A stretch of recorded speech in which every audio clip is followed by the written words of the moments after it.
মশাল ঘোচালো অন্ধকার। ভারতীয় ফুটবল নিয়ে এই মুহূর্তে আমরা যা স্ট্যাটাস বুঝতে পারছি বা জানতে পেরেছি গতকাল, সেটা নিয়ে একটু আলোচনা করব। আপনারা অনেকেই বা বেশিরভাগই হয়তো ইতিমধ্যে জেনে গেছেন, মানে গতকালই আপনারা জেনে গেছেন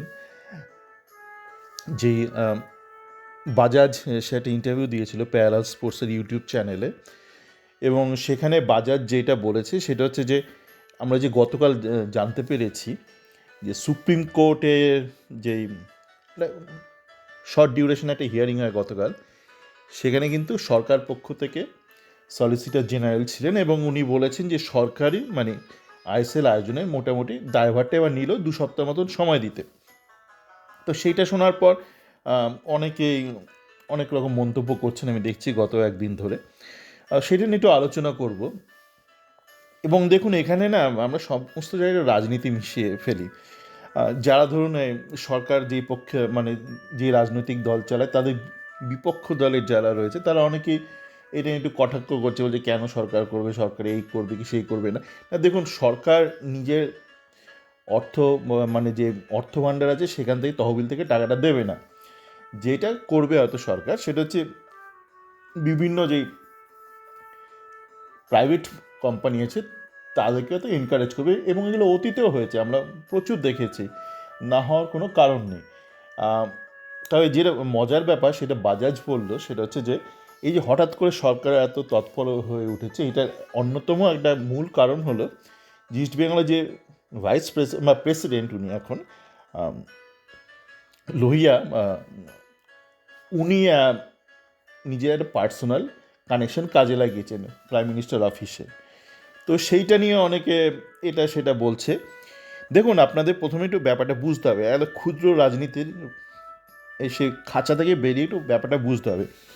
যে কোনো ব্যবসায়ী সে কিন্তু সবার সাথে একটা সুসম্পর্ক বজায় রাখে, কেননা ব্যবসায়ীকে সমস্ত পার্টির সাথে কাজ করতে হয়।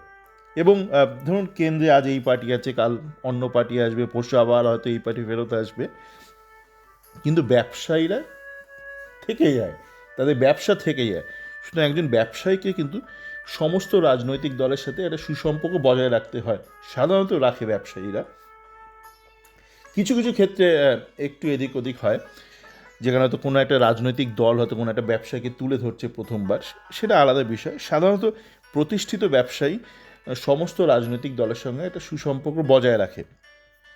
এবার ধরুন, ইস্টবেঙ্গলের যে প্রেসিডেন্ট, ওনার তো একটা রেলওয়ে ওয়াগন ফ্যাক্টরি আছে। সেই রেলওয়ে ওয়াগন ফ্যাক্টরিটার লোকেশান কোথায়? পশ্চিমবঙ্গে। তাকে সুতরাং সুন্দরভাবে ব্যবসা করতে গেলে পশ্চিমবঙ্গে সরকারের এই মুহূর্তে যারা ক্ষমতায় আছে, রাজনৈতিক ক্ষমতায়, তাদের সাথে সুসম্পর্ক বজায় রাখতে হবে, ব্যালেন্স রিলেশনশিপ।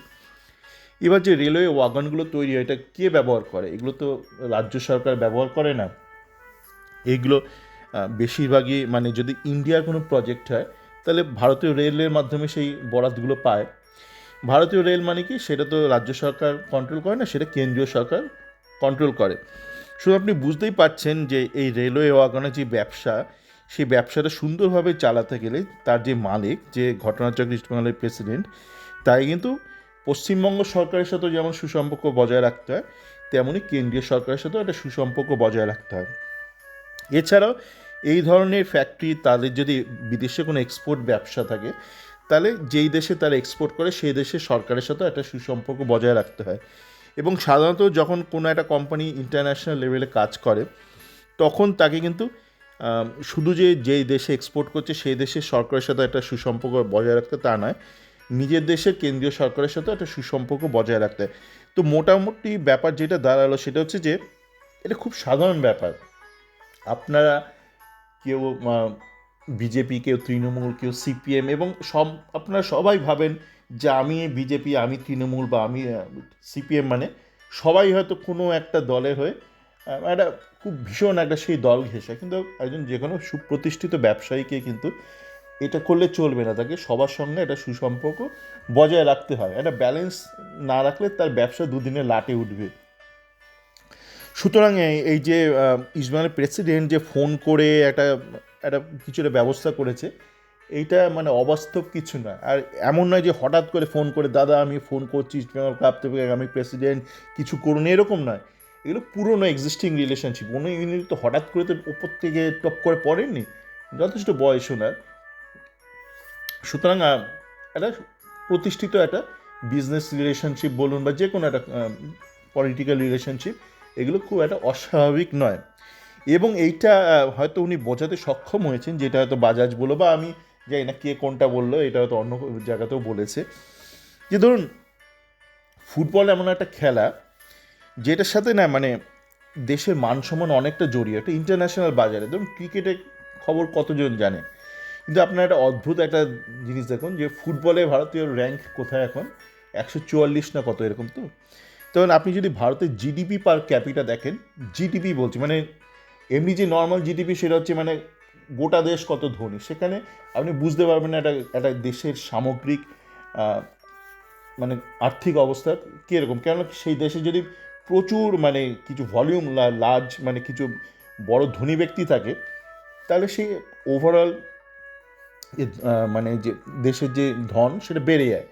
সেই র্যাঙ্কিংয়ে ভারত ফোর্থ হয়তো জিডিপিতে, কিন্তু আপনি যদি জিডিপি পার ক্যাপিটা দেখেন মানে অন অ্যান অ্যাভারেজ প্রতি ব্যক্তির অনুসারে, সেখানে ভারতের র্যাঙ্ক হচ্ছে এই মুহূর্তে আমরা যেটা জানতে পারছি বিভিন্ন যে রেকগনাইজড পোর্টাল থেকে, সেটা হচ্ছে 144। মানে ফুটবলে 142, ফুটবলে 144, আর এখানে 142 এবং 42-44, মানে বুঝতে পারছেন এটা খুব কাছাকাছি একটা ব্যাপার। তো যাকে আপনারা দেখবেন যত মানে ধনী দেশ আছে মানে যাদের পার ক্যাপিটা জিডিপি পার ক্যাপিটা বলছি, শুধু জিডিপি নয়, সেগুলো ওপরের দিকে, প্রায় সকলেই দেখবেন নিয়মিত ফুটবলে বিশ্বকাপে খেলে। কারণ ফুটবল এমন একটা খেলা যেখানে কিন্তু আপনার এই সামাজিক এই পরিকাঠামোটা খুব দরকার। এর ক্রিকেটের মতন খেলা না যে একটা দুটো ফাস্ট বোলার আপনি বানিয়ে নিলেন একটা ক্যাম্প বানিয়ে এবং সে আপনার ক্রিকেট টিম থেকে ওপরে তুলে ধরলো। তো ইস্টবেঙ্গল যে এই ব্যাপারে একটা লিডারশিপ ভূমিকা নিয়েছে, সেটা অনেকের হয়তো মনোপুত না, অনেক মোহনবাগান ফ্যান হয়তো খিল্লি করছে, কিন্তু এবার খিল্লি করার কিছু নেই। মোহনবাগানের কাছে সুযোগ ছিল এ ব্যাপারে এগিয়ে আসার, মোহনবাগান এগিয়ে আসেনি। কিন্তু মোহনবাগানেরও তো উপস্থিতির একটা দরকার আছে না। আজকে যদি মোহনবাগান বলে কিছু না থাকতো, তাহলে কি ইস্টবেঙ্গলের এই পজিশনটা থাকতো না না। তো মোহনবাগানের এই মুহূর্তে যারা লিডারশিপে আছে তারা হয়তো এগিয়ে যেতে পারেনি, যে কোনো কারণেই হোক যেতে পারেনি এই ব্যাপারটা নিয়ে এগিয়ে। কিন্তু ঘটনা হলো যে তাদের উপস্থিতির জন্য আজ ইস্টবেঙ্গলের এই রমনামা, তাদের ইস্টবেঙ্গলের লেগেসিও, এবং ইস্টবেঙ্গলের লিডারশিপের কাছে এই মুহূর্তে হয়তো সেই অবকাশটা ছিল যে ইস্টবেঙ্গলের মশালটা নিয়ে ভারতীয় ফুটবলের আধারটাকে একটু দূর করার একটু প্রচেষ্টা করা। তো এখন অনেকে বলছে কিছুই হবে না, 2 সপ্তাহের মধ্যে কিছু হবে না। না, এইটা একটা ভুল ধারণা। একটা যখন সরকারের তরফ থেকে একটা সুপ্রিম কোর্টে গিয়ে একটা বলে দেয় না যে আমাদের 2 সপ্তাহ সময় দিন, আমরা ব্যাপারটা সেটেল করব, তখন ওখান থেকে মানে ব্যাপারটা জুমলা হয়ে যাওয়ার সম্ভাবনা খুব কম থাকে। ওটা হচ্ছে একটা রাজনৈতিক একটা ধরুন একটা মঞ্চে দাঁড়িয়ে কেউ একটা ইলেকশনের আগে কিছু একটা বলে দিল, এটা কিন্তু সরকারের তরফ থেকে বলে না। আমরা অনেক সময় ঘেটে ফেলি, এটা তো সরকারের তরফ থেকে একটা প্রমিস করলো সাধারণ পাবলিককে, কিন্তু সেটা না, সেটা তো সে পার্টির কোনো একজন লিডারের প্রমিসটা করলো, সেই প্রমিসটা ফুলফিল করলো না তারা ইলেকশনে জেতার পর, তারপর বলে দিল এটা একটা জুমলা প্রমিস ছিল। কিন্তু এখানে কিন্তু ব্যাপারটা তা নয়। আর এখানে ব্যাপারটা কিন্তু খুব একটা ইম্পসিবলও না। কেন আমরা দেখেছিলাম যখন প্রিয়রঞ্জন দাসমুন্সি ছিল, মসনদে ছিল মানে এআইএফএফের, তখন ওই ওএনজিসি থেকে শুরু করে অনেক সময় উনি ওনার যে সরকারি লেভেলে ওনার যে ভালো কানেকশন ছিল, উনি তো ডাক সাইডে কংগ্রেসের নেতা ছিলেন, মন্ত্রীও ছিলেন।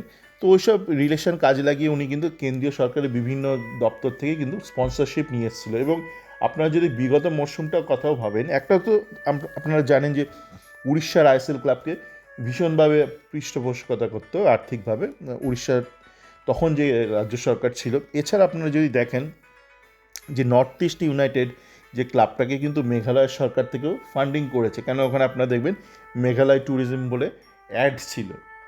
তো মেঘালয় সরকার থেকে কিন্তু সাপোর্ট করা হয়েছে, ফাইন্যান্সিয়ালি সাপোর্ট করা হয়েছে নর্থ ইস্ট ইউনাইটেডকে। আর উড়িষ্যার কথাটা আপনারা জানেন, উড়িষ্যা শুরু থেকে শেষ অবধি কিন্তু উড়িষ্যার যে রাজ্য সরকার ছিল, যে বিজুবাবুর যে সরকার ছিল, তারা কিন্তু আর্থিক পৃষ্ঠপোষকতা করে গেছে। আর আপনারা তো জানেনই যে পশ্চিমবঙ্গের ফুটবলটা, পশ্চিমবঙ্গে যে সরকার আছে তারা পৃষ্ঠপোষকতা করে। কলকাতা ফুটবল লিগ বলুন, কন্যাশ্রী কাপ বলুন, বিভিন্ন যে স্টেট লেভেলের লিগ ঠিক হচ্ছে, জুনিয়র লিগ, এগুলো সমস্তই রাজ্য সরকারের মানে পশ্চিমবঙ্গ রাজ্য সরকার আর্থিক অনুদান দিচ্ছে এবং আইএফের মাধ্যমে এই টুর্নামেন্টগুলো অর্গানাইজ করছে এবং ইস্টবেঙ্গলকে তো বিভিন্ন ইনভেস্টর পেতে সাহায্য করেছেই। সুতরাং এই যে কেন্দ্রের সেন্ট্রাল লেভেলে যারা কেন্দ্রীয় সরকার করতে পারে না এমন কিছু নয়, তারা নিজেদের টাকাও দেবে না, তারা বিভিন্ন এটা সেটা মানে এও মানে যে কোম্পানিকে বলবে তোমরা স্পন্সর হিসেবে এগিয়ে এসো, বা এটা মধ্যস্থতা করবে। ধরুন এই যে ক্লাবরাও যদি নিজেদের মতন করে কোম্পানি ফর্ম করে একটা লিগকে নামায়, সেখানে ক্লাবদেরকেও তো লাগবে না, একটা ব্রডকাস্ট পার্টনার লাগবে, ভালো টাইটেল স্পন্সর লাগবে, সেটা তো লাগবে, নয়তো পুরোটা তো নিজের টাকা দিয়ে পুরো টুর্নামেন্ট চালানোর মতন। তো যদি ক্লাবরাও নিজেরাও চালায় একটা টুর্নামেন্ট এআইএফএফকে সাথে নিয়ে, এআইএফএফকে সাথে রাখতেই হবে, কারণ আপনার ওই কনস্টিটিউশনে কিন্তু ব্যাপারটা আছে যে লিগটা যেন কন্ট্রোল করে এআইএফএফ। তারও তো আপনার কিছু স্পন্সর লাগবে, আপনার ব্রডকাস্টিং পার্টনার লাগবে, এইসব বিভিন্ন ফাইন্যান্সিয়াল হেল্প লাগবে। তো সেই ক্ষেত্রে যদি কেন্দ্রীয় সরকারের মধ্যস্থতায় যদি সাহায্যটা আসে, তাহলে তো অসুবিধা কিছু নেই না, অসুবিধা কেন আপনার থাকবে বা হতে যাবে। হঠাৎ করে আপনি কোনো একটা বিশেষ একটা প্রাইভেট কোম্পানি হয়ে ওকালতি করবেন, মানে লাফালাফি করবেন, কান্নাকাটি করবেন, সেটাও তো ঠিক না যদি না আপনি সেই কোম্পানির হয়ে প্রফেশনালি দালালি করার একটা বরাত পেয়ে থাকেন, তাই না? তো ইস্টবেঙ্গল ক্লাব এগিয়ে এসছে, এটা ভালো কথা, এটা আমরা জানতে পেরেছি, এটা বাজাজ মারফতই জানতে পেরেছি। এবং এটার সঙ্গে আরও কিছু জিনিস আপনি রিলেট করতে পারেন। ইস্টবেঙ্গল ক্লাব যেটা চিঠি লিখলো এবং সেটা এমএল লোহিয়া লিখলো, হঠাৎ করে পাগলের মতন চিঠি লিখতে যাবে?